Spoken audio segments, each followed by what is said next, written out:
Hello students, welcome to our channel AVD English.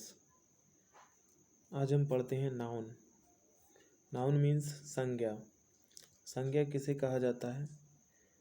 संज्ञा means किसी व्यक्ति, वस्तु, स्थान, गुण, कार्य या अवस्था के नाम को नाउन या फिर संज्ञा कहा जाता है।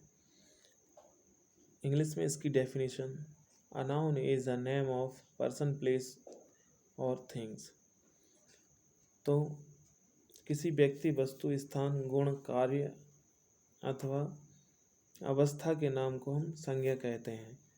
संज्ञा के मुख्यतः तो दो भेद होते हैं, जिसको एक होता है काउंटेबल नाउन और एक होता है अनकाउंटेबल नाउन। तो काउंटेबल नाउन में हम तीन नाउन को यूज़ करते हैं: प्रॉपर नाउन, कॉमन नाउन और कलेक्टिव नाउन। ध्यान देना आप सभी, फिर से बोल रहा हूँ, काउंटेबल नाउन में हम तीन नाउन का यूज़ करते हैं। पहली है प्रॉपर नाउन, कॉमन नाउन और कलेक्टिव नाउन। और दूसरे प्रकार की नाउन हमारी है अनकाउंटेबल नाउन। कहने का मतलब जिसको हम गिन नहीं सकते हैं वो हमारी अनकाउंटेबल नाउन कहलाती है।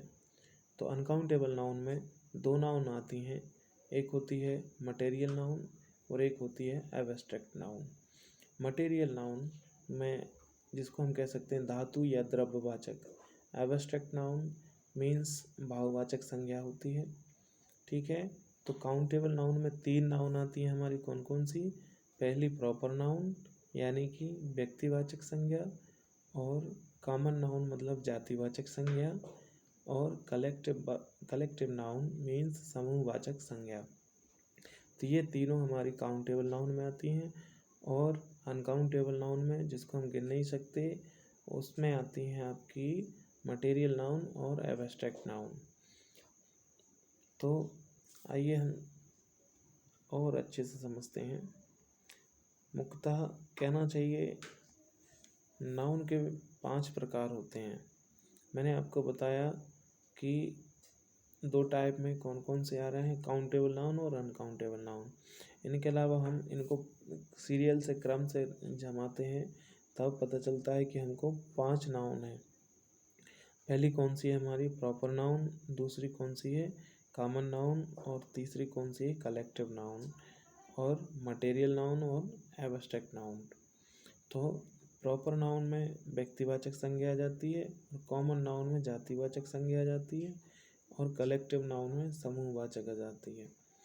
तो ओरली हम समझते हैं कि प्रॉपर नाउन में जैसे किसी व्यक्ति, वस्तु और किसी स्थान का नाम होता है, तब हम प्रॉपर नाउन का यूज़ करते हैं। यानी कि प्रॉपर नाउन में कौन कौन सी चीज़ आती हैं?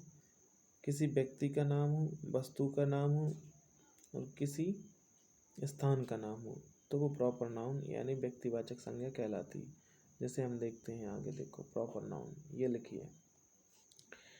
जैसे आपको समझाएं कि प्रॉपर नाउन से हमारा तात्पर्य किसी व्यक्ति, वस्तु तथा स्थान के नाम से होता है।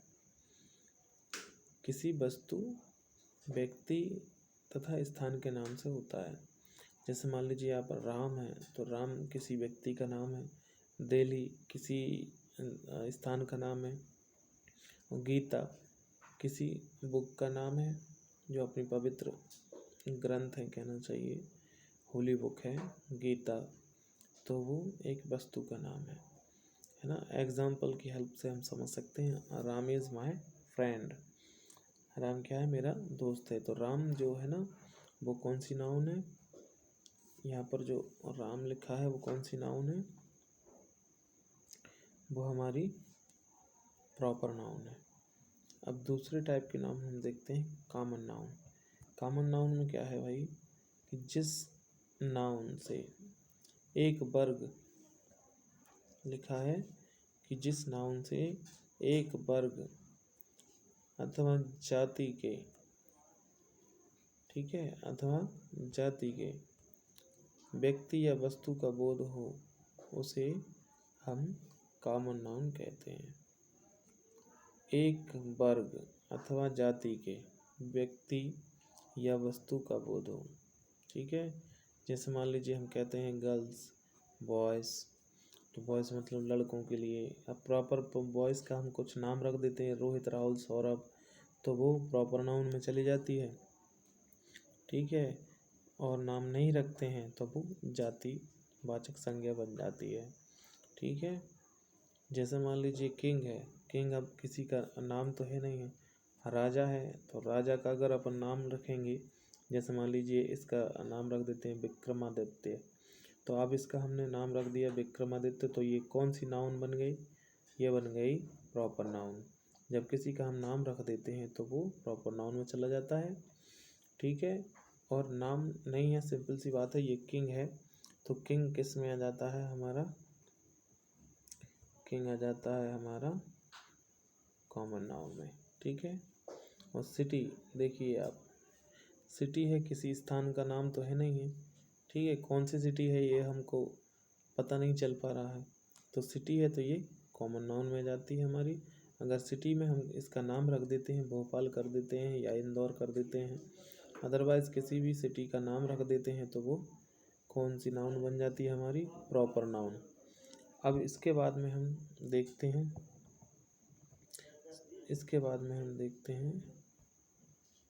कौन सी noun? Collective noun. Collective noun का मतलब होता है, जैसे कलेक्ट मीन्स होता है इकट्ठा करना। ठीक है, तो अब इसके बाद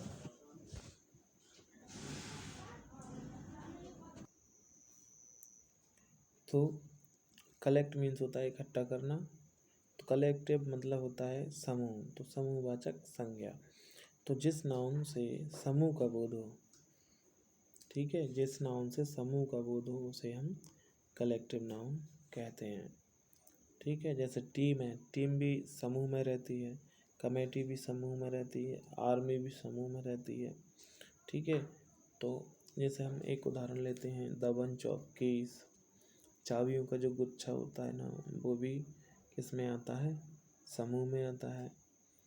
ठीक है, the bunch of keys means चाबियों का गुच्छा। तो टीम भी किस में आती है? समूह में आती है, और कमेटी भी समूह में आती है, आर्मी भी समूह में आती है। सामान्यतः कलेक्टिव नाउन का प्रयोग सिंगुलर में होता है। हाँ, ध्यान रखिए ना कि हमें ये ध्यान देना है कि सामान्यतः कलेक्टिव नाउन का प्रयोग सिंगुलर में होता है। हमको ये नहीं समझना चाहिए कि क्राउड जो शब्द है ना, क्राउड लिखा रहता है तो वो बहुत सारे के लिए यूज़ तो किया जाता है, लेकिन उसका यूज़ हम हमेशा सिंगुलर में करते हैं। ठीक है, ये ध्यान देना है। इनका प्रयोग प्लूरल में तभी किया जाता है जब मतभेद दर्शाया जाए या फिर प्रत्येक सदस्य के बारे में कुछ कहा जाए। जैसे मान लीजिए कि हमारी इंडियन टीम में 11 खिलाड़ी हैं। 11 खिलाड़ी में अब टीम बन गई तो एक कहलाई इंडिया, इंडिया कह दी तो वो सिंगुलर में आ रही, लेकिन 11 खिलाड़ियों को अपन एक एक करके, रोहित, विराट, ठीक है, श्रेयस अय्यर है, जैसे मान लीजिए इनको एक एक करके हम सदस्यों को एक एक के बारे में चर्चा करें या उनके बारे में कहें, तब वो प्लूरल यानी कि बहुवचन में आएंगे। ओके, अन्यथा सिंगुलर वचन में ही अपन इसका प्रयोग कर देंगे। ठीक है, सिंगुलर में ही चलेंगे। जैसे एग्जाम्पल में देखते हैं, the jury is deciding the matter. Jury यानी होता है जजों की सभा रहती ना, ठीक है, तो जूरी बहुत सारे जज बैठे रहते हैं और कोई एक फैसला लेते हैं। ठीक है, तो अब जूरी क्या है? जजों की मंडली है या फिर सभा है, तो इसलिए उसमें इज, ठीक है, ऊपर जो मैंने समझाया आपको कि जूरी मतलब होता है जजों की सभा, लेकिन कलेक्टिव नाउन में हमेशा क्या यूज़ करना है हमको? Singular verb. ठीक है, यदि उन जजों के बारे में एक एक करके हम चर्चा करते हैं तब उसमें प्लूरल फॉर्म आती है, अदरवाइज सिंगुलर फॉर्म आती है। तो the jury is deciding the matter. Okay, अब हम देखते हैं नेक्स्ट जो हमारी मटेरियल नाउन है उसके लिए। इसको आप वीडियो को रोक रोक कर आप लिख सकते हैं। तो मटेरियल नाउन से हम समझते हैं जिस नाउन या संज्ञा से ऐसे पदार्थ का बोध हो जिससे दूसरी वस्तुएं बन सके उसे मटेरियल नाउन कहते हैं। मटेरियल मतलब होता है धातु या द्रव्यवाचक। अब हम देखते हैं सिल्वर, जैसे सिल्वर है, सिल्वर मतलब होता है क्या, चांदी। तो सिल्वर आने क्या होता है, चांदी। तो स्टूडेंट सिल्वर मीन्स क्या होता है, चांदी। अब चांदी से भी हम किसी अन्य वस्तु का निर्माण कर सकते हैं, ठीक है। आयरन यानी होता है लोहा, तो लोहे से भी हम बहुत सारी चीज़ें बना सकते हैं। और वुड्स मतलब होता है, वुड यानी होता है लकड़ी, तो लकड़ी से भी हम बहुत सारी चीज़ें बना सकते हैं अलग अलग। तो कहने का मतलब ये है कि ऐसे पदार्थ जो का बोध हो जिससे दूसरी वस्तुएं हम बना सकें, ऐसे पदार्थ का बोध हो जिससे दूसरी वस्तुएं बन सकें, उसे हम मटेरियल नाउन कहते हैं, ठीक है। तो जो भी, जैसे मान लीजिए सिल्वर है, आयरन है, वुड है, तो इनसे सभी से दूसरी वस्तुओं का निर्माण हो रहा है, ठीक है। जैसे हम दूध से दही बना लेते हैं और दही से कढ़ी बना लेते हैं, ठीक है ना, ठीक है। तो उसमें भी कहने का मतलब द्रव्यवाचक भी है ये मटेरियल नाउन, ठीक है। तो एग्जाम्पल की सहायता से अपन देखते हैं इसमें क्या लिखा है, द नेकलेस इज द, इसमें लिखा है the necklace is made of gold. तो नेकलेस किसका बना है, गोल्ड का बना है, ठीक है, गोल्ड का बना है नेकलेस। तो गोल्ड भी धातु है, ठीक है। और हमारी इसमें किस में आ जाएगा ये, मटेरियल नाउन में, ठीक है। और मटेरियल नाउन काउंटेबल नहीं होते हैं, अर्थात इनकी गिनती नहीं की जा सकती है, इन्हें मापा या तौला जा सकता है। इनके साथ सामान्यतः सिंगुलर वर्ब का प्रयोग किया जाता है, इनके पहले आर्टिकल का प्रयोग भी नहीं किया जा सकता। तो ये आप लोग ध्यान रखें। अब नेक्स्ट है हमारी एब्स्ट्रैक्ट नाउन। एब्स्ट्रैक्ट नाउन मतलब होता है भाववाचक संज्ञा।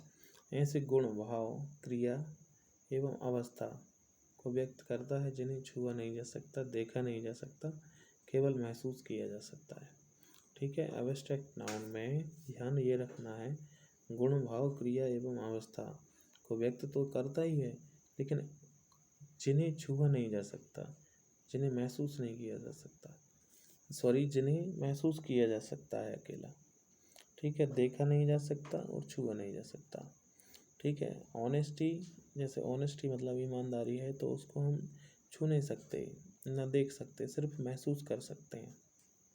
ब्रेवरी है, बहादुरी है, ठीक है, ये क्वालिटी आ जाती है, ठीक। और हैट्रेड आ जाता है, लाफ्टर आ जाता है, ये एक्शन हो गया हमारा। पॉवर्टी, गरीबी हो गई। और यूथ, स्टेट हो गई। स्टेट मीन्स अवस्था, एक स्टेट होना, एक स्टेट होता है राज्य, ठीक है। तो एब्स्ट्रैक्ट नाउन का प्रयोग सामान्यतः सिंगुलर में किया जा सकता है, ठीक है, प्लूरल में नहीं किया जाता है, ठीक है। पीपल रिस्पेक्ट हिज सिंसियरिटी, ठीक है, एक हो गया। और honesty is the best policy, ये सबको पता है, ईमानदारी अच्छी नीति होती है, ठीक है। तो ईमानदारी भी किस में आती है, हमारी भाववाचक संज्ञा में, ठीक है। मैंने आपको बता दिया था, ये देखिए काउंटेबल नाउन में और अनकाउंटेबल नाउन में अंतर। काउंटेबल नाउन वो होती हैं जिनको हम गिन सकते हैं, अनकाउंटेबल नाउन वो होती हैं जो जिनको हम गिन नहीं सकते, ठीक है ना। और ये सारी कुछ वर्ब हैं। तो ठीक है फ्रेंड्स, आज का वीडियो यहीं समाप्त करते हैं। आप सभी को पता चल गया होगा नाउन क्या चीज़ है, ठीक है। फिर से बता दें, नाउन 5 प्रकार की होती हैं। एक होती है प्रॉपर नाउन, जिसको व्यक्तिवाचक संज्ञा कहते हैं। दूसरी होती है कॉमन नाउन, जिसको जातिवाचक संज्ञा कहते हैं। कलेक्टिव नाउन, समूहवाचक संज्ञा। और मटेरियल नाउन आपकी द्रव्यवाचक या धातुवाचक संज्ञा। एब्स्ट्रैक्ट नाउन मतलब होती है भाववाचक संज्ञा। ओके, अगर वीडियो आपका अच्छा लगा हो और आने वाले वीडियो देखने के लिए हमारे एवीडी इंग्लिश को सब्सक्राइब कीजिए, और नेक्स्ट जो पार्ट आएगा उसको आप पढ़िएगा, लिखिएगा और समझिएगा और कमेंट ज़रूर कीजिएगा। Thank you so much.